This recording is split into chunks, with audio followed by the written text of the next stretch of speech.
All right, welcome to the Money Puzzle. Just like last week, I'm Brian Ramsey. That is Eric Douglas, and that's Chris Vaughn right there in the pretty purple burgundy sweater. Purple? Whatever color, burgundy. I said purple, but it's burgundy. I'm Ron Burgundy? Yeah, Ron Burgundy.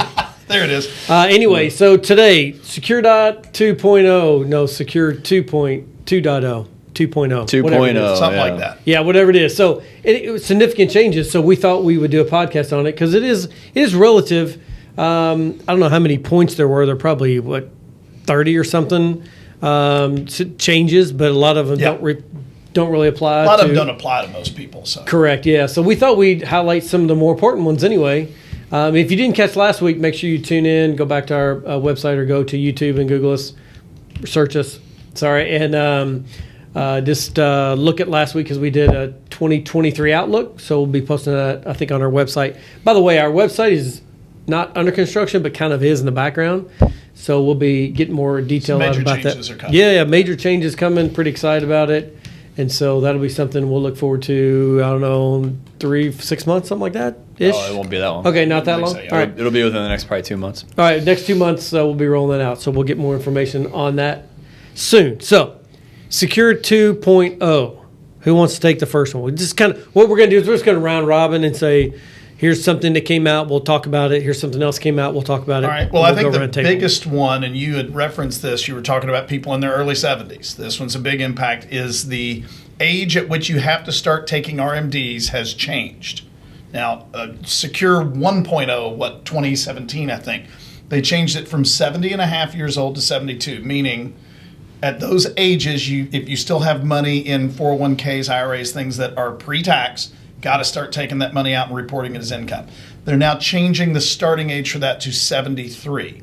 So if you are currently, you were under 72, you hadn't already kicked in, now you can wait until 73 before you start taking those. That's a huge impact for a lot of people. And I believe in that, doesn't it go to 75 in 2033. 2033 goes to 75, right? Assuming that they don't do this again, which I know they've had discussions. Yeah. And I know they were talking about moving it to 74, like as a stepping stone. So yeah, and quite honestly, I fully expect they probably will continue to be changing that every few years. Yeah. They'll bump it up another year. So by the time Miss Producer gets to her retirement age, it'll probably be 85 or 90 by then. Yeah, we'll all be living 100 by then, right? Yeah. So. I think that's part of the reason why they keep changing that is because people are living longer.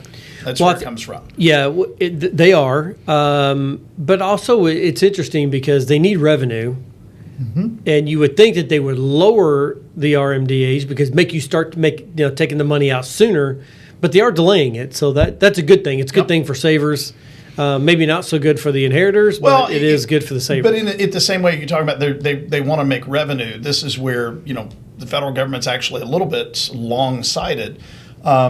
Theoretically, although 2022 was an exception to this rule, you are going to be able to increase the value of your investments inside of 401ks, IRAs, things like that, a whole lot better than what the federal government can. So the longer you hold on to it, the bigger that tax burden is going to be. So it does, if you look at it that way, it does benefit the revenue coffers of the government for you to wait a little bit longer. Well, and they also made the change, and we'll go on to something else, but they also made the change with beneficiaries can't take the distributions over their lifetime. Yes, it's within exactly. 10 years. That was a big change from Secure 1.0. Yeah, exactly. All right, what's the next? Well, one that's going to affect probably the most people listening would be contribution limits to 401ks and IRAs. Yep. So IRA contribution limits, including Roth, contribution limits have gone up to $6,500 per year if you're under 50. If you're over 50, it's $7,500 per year, up from $6,000 and $7,000. 401ks are now up to $22,500 per year that you can max out. If you're under 50. If you're under 50, yes. If you're over 50, you can contribute up to an additional $7,500 per year, so $30,000 a year. That number is actually going to go up. The catch-up contributions are going to go up in 2025 to an additional $10,000. So in theory, if they keep the contribution limits the same between now and 2025, you'll be able to contribute $32,500. But that's if you're 60 and older, right? 50. Or is no? Oh, 50? Yeah, that's 50 and Yep. over. Is No, it I'm sorry. 50? You're right. I'm sorry. You're No, right. it's It's 60. 60. Oh, it Yep, is 60. You're right. It's Okay. 60. It Yeah. starts at 60 and goes 60, 61, 62. There's like a phase in. Yeah, Okay. that's right. But yeah. So that's that's pretty cool too, though. Yeah, it's for very kind cool. of the for Yep. those that didn't really get started till a little bit later, or they're just trying to play catch up. Maybe they're in their highest earning year. That's kind of the reality, right? Yeah. Your highest earning years. It's Right. always funny. You talk to there's a few people I've worked with over the last few years, especially during COVID, that were looking to retire but put it off because they're making more money than they Right. ever made in their life. So they Yeah. was like, I'll just hold on for another year. Yep. But that's probably one of the bigger ones that's going to affect the most people listening is higher contribution limits. Yeah. Which of course is good for everyone if you're able to take advantage of them. All right, what's another one? Well, go back to the RMD thing. Hopefully, this won't affect you because this only affects you if you break the rules. Go back to that RMD. If you fail to take out your RMD, then the penalty on that was 50%. I've been saying since the day I got into this business, it's the nastiest penalty in the U.S. tax code, right? So you don't want to mess with this one. But they're changing that. Now, instead of 50, it's only going to be 25%. So still a nasty penalty, but half as bad as it was. And if you get it fixed in a timely manner, we didn't find a definition on what timely is, they'll adjust that penalty from 25 to 10%. So if you do screw up and fail to take your RMD, it's not going to be as painful. And if you fix it in a timely manner, it's going to be even less painful. So that's another big change for me. Doesn't have something to do with if you take all the distributions at one time. So if you fail to take it, you take next year's and the year previously. I don't know. It I has something didn't to do see with that, but that does make sense. I think I read that somewhere. But yeah, no, that's a big deal. I mean, and that's one thing we do at the end of every year. We all sit down and say, well, let's make sure we go through these RMDs every Yep. year. Something that we have discussions with clients that are approaching our RMD 72, 73 now. Every year we sit down and say, okay, we have to make sure we get this out. It's one of the most common conversations that we have in November and December. Yeah, yeah. Just making sure that this is done. Oh yeah, yeah. Because the penalties can be pretty. But the crazy. penalties are not quite as bad as what they were now. So Yeah, no, they're that's better. another big change. Yeah, no, they're better. Yeah, yeah. That's good. All right, what's next? Another cool one that I really like, 529 plans. So after 15 years, so this is especially relevant if you have kids that maybe got scholarship money or they have leftover 529 money that they did not use through college. There's always been a couple different things you could do. One thing was just never spend it, roll it over to maybe grandkids or something like that, change the beneficiary to a younger brother or sister. Well, now there's the option to roll over a portion of your 529 assets into a Roth IRA for the beneficiary. So I think that's actually a really, really cool way to, a really cool thing, really cool opportunity that's available to obviously younger clients that didn't use all of their 529 money. The limits on that are a lifetime limit of $35,000. So if you have $50,000 left over, you can only do up to $35,000 total. But I think that's a really cool opportunity. And I believe you have to transition over several years. Right? 5 years. You get 5 years You to have do it. 5 Yeah. years to do it. Yep. Yeah, yeah. So, but that's a really cool opportunity that did not exist before. For sure. Anything that encourages saving and more specifically tax-free saving for retirement assets, I think is just a fantastic opportunity. So, Well, I think what was happening was, and it mentioned it in the whatever information we were getting this off of. What was happening was people were not putting as much in a 529 plan, saying I don't want to overfund it. Right. Yep. Because if I overfund it, then I got to turn and pay penalties. And really, when you do the math, it actually is more beneficial for you to overfund in a 529 because you get tax-free growth. The penalty is only on the growth. It's only on the growth portion, not the entire amount. And there's prorated versus how much you put in versus how much is growth. So it really is not that big of a deal. But perceptually, if that's a word, Perception. Say that again. perceptionally. whatever That's the definitely not a word is, That's definitely not a word, but whatever the word is, the perception of investors There you was go. that they were going to have to pay this massive tax bill or penalty, when in all reality that wasn't the case. So by doing this, I think what they're saying is now we encourage you to continue to fund, use the account like you should be using it, and if you have leftover money, you can roll it over and do something with it without having to pay taxes. So I think I like it, but I still think people are not using 529 plans like they should anyway, because a lot of people look at it and they say, well, it's just for college or just for this. No, it's not anymore. you really need to look at it for the account type and the taxation of that account type, not that those dollars are specifically earmarked towards college or, private school or whatever. It really should be looked at as the account type, and I think that's where there's that disconnection that we try to make, but it's not often made. So. Right. Conceptually, by the way. Yeah, there you go. What did I say? Perceptionally? You said I got to go perceptually. back and listen to that one. You Yeah, said I don't know. perceptually, yes, it's conceptually. But yeah, No, no, you are subject, by the way, on those Roth conversions from the 529 to the Roth contribution limits, so $6,500 per year. That's why it's over a 5-year period. Yeah, so just want to add that in. All right, what else? Automatic enrollment. Yeah, this that's a this big is one. a big one. So the concept here is, and let When me. you say automatic enrollment, what are you talking about? We're talking about into 401k. So first things first. If you are already employed and you're not changing jobs, you are grandfathered out. This does not count for you. It's for people who go to work for a new company, or if you leave your current job, go to a new one. You will be automatically enrolled into their 401k, 403b, 457, whatever plan it is that they have. It's automatic unless you choose to opt out. So you'll have to actually make that selection on the paperwork. You're going to start at least 3%. There's some vagary to Wait a that minute, one. that's two words. That's a real word, though. I'm not sure vagary is a There's word. some vagary. So it's I can't confirm that one. I don't That know. one is a real word. There's some vagaries, that's the plural, on whether the starting amount could be higher than 3%. And we're still looking into that. But at least 3%, you're going to be automatically enrolled. And then for each and every year after that, unless you opt out, your contribution will increase by 1%. And those are percentages of your gross income. So those will automatically go into 401ks. It does cap out at as high as 15%. Once again, there's some issues there with exactly how that works. But that automatic enrollment is a huge deal. What will happen with that is you get young people who choose. The reason, Eric, you were talking about the catch-up contributions. They didn't save when they were younger, and now they have the opportunity to put in more when they get over 50. This is designed to kind of force people into saving for their own future early in life when they tend not to. That's the concept behind it. So that is a really, really big deal. Yeah, that's a good one. I actually like that one.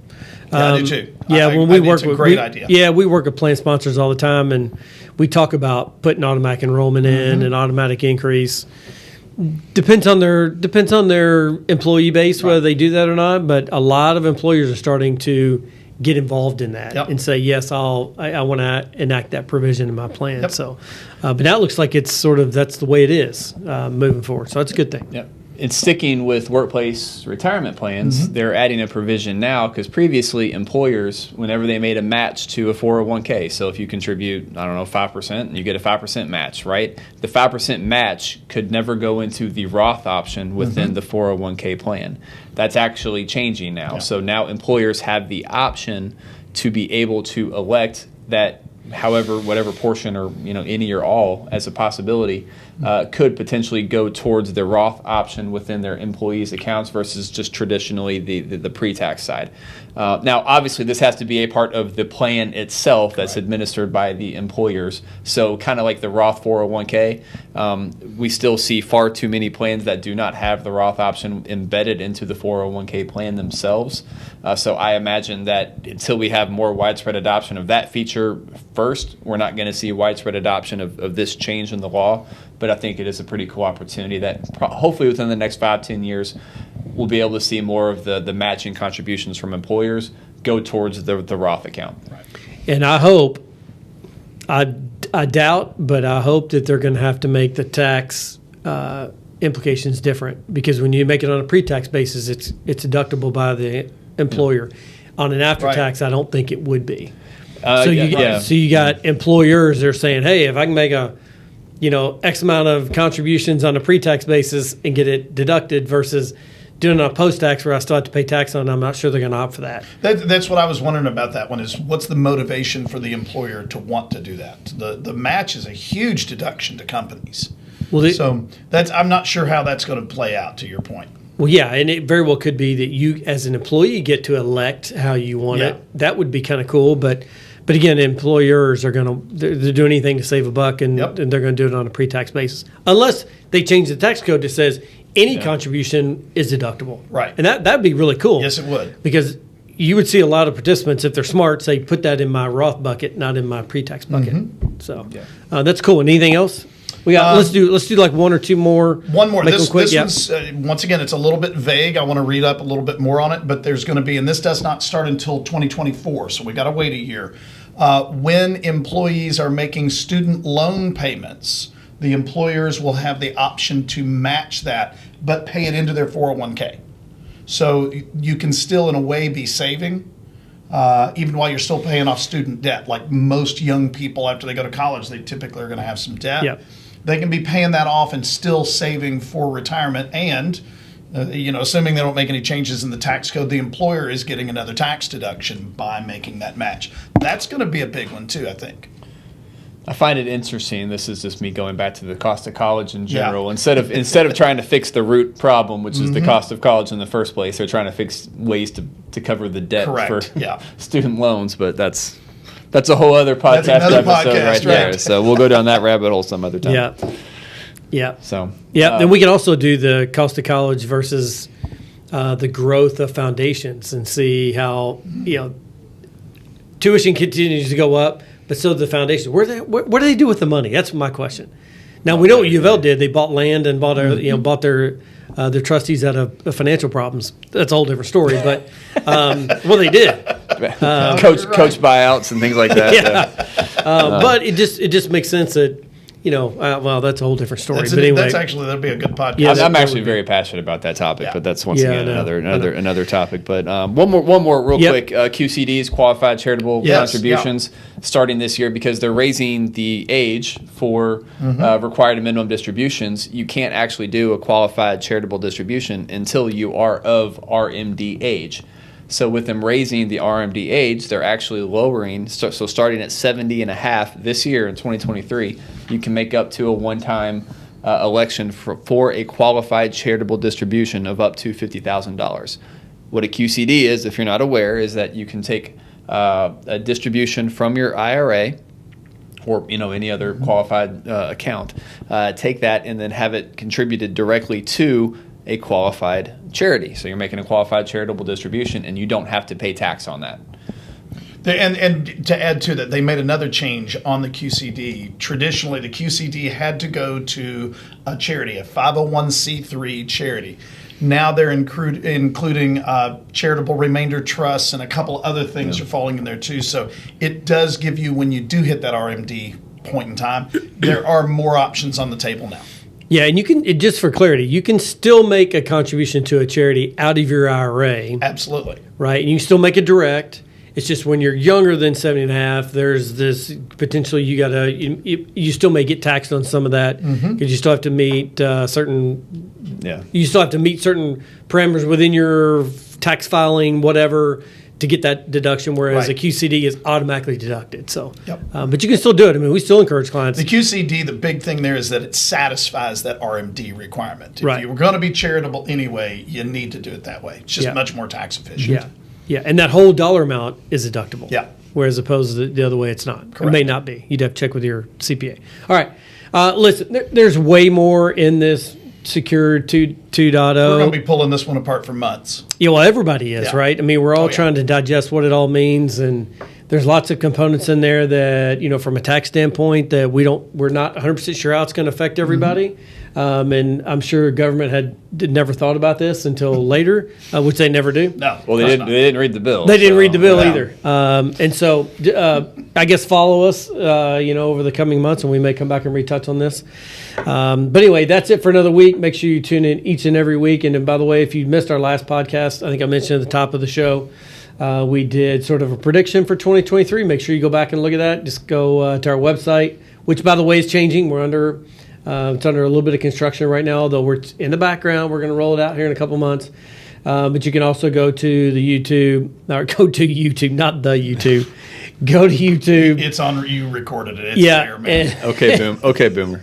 Go to the Google. No, just go to YouTube. Search us, The Money Puzzle, And when you get there, make sure you like us. We gained like 5 viewers over the past month. Y'all see that? Subscribers. Subscribers, yeah. Yeah, we got more than that in viewers. Yeah, it's pretty cool. We're at 63 now. That's awesome. If you are viewing, though, make sure you hit that red subscribe there button. you go. We All right. definitely appreciate that. Anyway, just make sure, don't listen to me. Listen to Eric on that. But anyway, tune in each and every week as we produce content. Our TV show will be coming back out hopefully in the next couple of weeks as soon as we find the right channel. We'll be reintroducing that. We're also going to be doing shorts. Not shorts that you wear. These are little mini version of our content. Yeah, it's like a less than 2 minute type thing, 1 minute, whatever. But anyway, we're going to start rolling some of those out. We've done a couple of test ones, but we're going to start rolling those out on a regular basis. So again, make sure you subscribe, and we'll make sure we get you that content. All right, Eric, you want to sign us off? Yep. Thanks for watching. Thanks for listening. Please share our content with any friends or family that you think might benefit from anything that we have to say. Of course, check out our website, fwppartners.com. Give us a call, 502-200-5210, if you would like to come in, sit down, chat with us about anything that's top of mind for you. Thanks for listening.